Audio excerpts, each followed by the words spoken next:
Hi guys! Welcome to my channel at ngayong araw na ito gagawa tayo ng medyo kakaiba pero healthy na recipe mula sa manok at tokwa. Pwede nyo itong isama sa listahan ng inyong ihahanda sa darating na Pasko or bagong taon.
Guys, pagdating naman sa tofu or tokwa, kailangan magandang quality ang bibilin ninyo.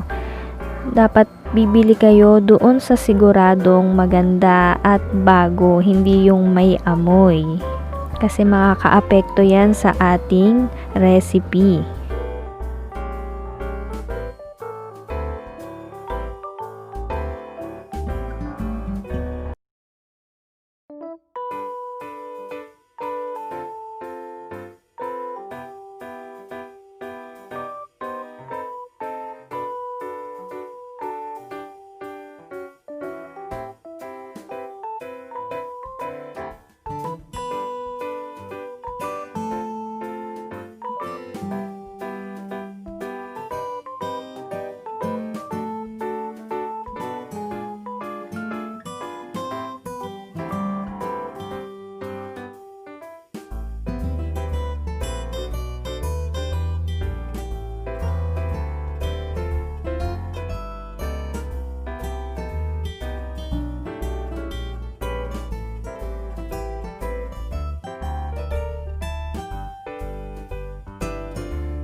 At para mas mapadali ang pag-mix natin ng mga ingredients, ay kamayin na lang natin ito.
At nakapagbalot ako ng 26 pieces. Meron pa akong natirang mixture dahil kinulang ako sa lumpia wrapper. Magpainit lang tayo ng mantika at kapag mainit na ito, pwede na nating prituhin ang mga lumpia.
Ang sarap nito guys, try nyo po ito.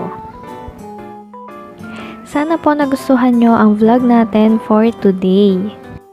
At paki-like and share na rin po itong video na ito kung nagustuhan ninyo. Thank you for watching and God bless us all.